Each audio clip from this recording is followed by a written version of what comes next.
The Montreal Canadiens are advancing to the Stanley Cup Finals. Boy, does that feel good to say as a neutral hockey fan of a neutral hockey podcast. Oh, it's press box chatter in 10 minutes or less. Oh, it's press box chatter with Rhino and the Birdman.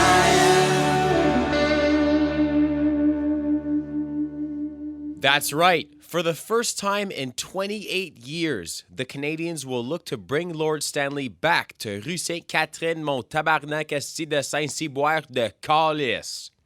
That's French for the corner of Yonge and Dundas. The three big stories coming out of the series were Vegas's goalie rotation, the Habs being without their head coach Dominic Ducharme, and Cole Caufield. Following Game 3 of Series Number 3, Vegas head coach Peter DeBoer decided to switch goalies after Marc-Andre Fleury coughed up the puck behind his own net, which resulted in a game-tying goal for the Canadiens and a place in the top 10 worst NHL playoff plays of all time. That goal helped surge the Canadiens to a Game 3 win and ended up creating a goaltending mess for the rest of the series. You want to know what else was a mess in the series? The Montreal Canadiens coaching staff. Not because they didn't know what they were doing, but because even after receiving his second COVID vaccine, interim head coach Dominic Ducharme still tested positive for COVID. Which meant assistant coach Luke Richardson was promoted to interim head coach of the Montreal Canadiens. Is that what the label is? I don't even know. Finally, remember when Cole Caufield was a healthy scratch for the first 2 games of round 1? Once again, he's proving people wrong. The 5'7" sniper leads all rookies in playoff points and ear-to-ear smiles. His play improves with each series, and he has no plans to slow down. After a 5-point series against Vegas, Caufield, Suzuki, and the rest of their high school classmates will take on the Tampa Bay Lightning tonight for Game 1 of the Stanley Cup Finals. Now that we've spent 3 minutes covering the Montreal and Vegas series, let's spend 1 minute talking about the Tampa Bay and New York Islanders series. In the rematch of last year's Eastern Conference Finals, the powerhouse Tampa Bay Lightning once again eliminated the New York Islanders. But instead of doing it in 6 games like last year, they decided to take it easy and do it in 7. In the 7th game, Tampa won 1-0 in what was a nail-biter of a match, which made the loss that much more devastating for the New York Islanders fan base. We want to make a joke here, we really do, but damn, that's f***ing rough. The Lightning,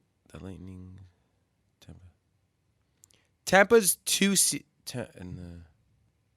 the Lightning, okay. Getting eliminated by Tampa Bay in the same round 2 years in a row has left New York management and fans questioning the future of this team. Is this really a team that can compete for a Stanley Cup? Or are they still missing an elite level piece? Do they need to go out and sign a big name like Dougie Hamilton? Do they need to make a big move and trade for someone like Jack Eichel? Or maybe they can merge with their geographical rivals, the New York Rangers, and be known as the New York Rangelanders. Of course, that would be really stupid. But when have we ever said anything remotely intelligent on the show? As you heard just before, the Montreal Canadiens and Tampa Bay Lightning will battle for the Stanley Cup starting tonight. Or based on when you're listening to this episode, yesterday, 2 days ago, or if you're my mother, never. The Habs are bigger underdogs than a 12-year-old buying beer at a liquor store. You got ID on you, boy. I forgot my wallet at home. But here's my TikTok account info. Look, I'm 24 it says, and I have 400 million followers from showing people how to make homemade Play-Doh. Wait, that's you? Take whatever you want. A few stories heading into the series. Canadiens forward Yoel Armia was in COVID protocol, but is apparently flying to Tampa Bay and might play in Game 1 of the series. Armia was part of Montreal's dominant fourth line with veteran... Armia was part of Montreal's Armia was part of Montreal's dominant fourth line with veterans Eric Stahl and Corey Perry, who was playing against the Lightning in the Cup Final for the second year in a row. Perry said he isn't out for revenge, he just really wants to. For legal reasons, we cannot disclose what exactly Corey Perry wants to do to the Tampa Bay Lightning in the Stanley Cup Finals.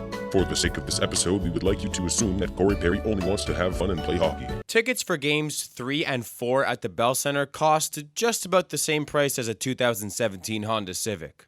It would actually be cheaper to fly from Montreal to Tampa and watch a game there than it would be to watch in Montreal.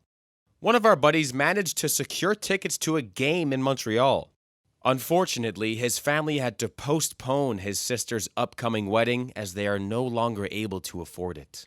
The Stanley Cup Final will also feature two of the best goalies in the league and our generation in Carey Price, not biased, and Andrei Vasilevsky. My fantasy hockey hero. Now we've seen the online talk. Vasi is better than Price. Price is better than Vasi. Vasi has silkier hair. Price can crush more Molson export beers in one sitting. Vasi has the biggest, loudest muscle car known to man. Price packs a full tin of dip in warm-up. And Vasi huffs Russian gas before each game. Whatever debates may be going on, it's all going to be settled by the end of this series. Tampa Bay forward Patrick Maroon has a chance to win the Cup for the third year in a row. The last time that was done was in 1979 when Régent Houle won 3 consecutive Cups with the Habs. But so did every other player on that team. If Maroon does it this season, it'll be against former Blues teammate Joel Edmondson. They won their first cup together back in 2019 with the St. Louis Blues. Maroon will enter a distinct club as one of the fewest and fattest to win back-to-back-to-back Stanley Cups. Alright, what are our predictions?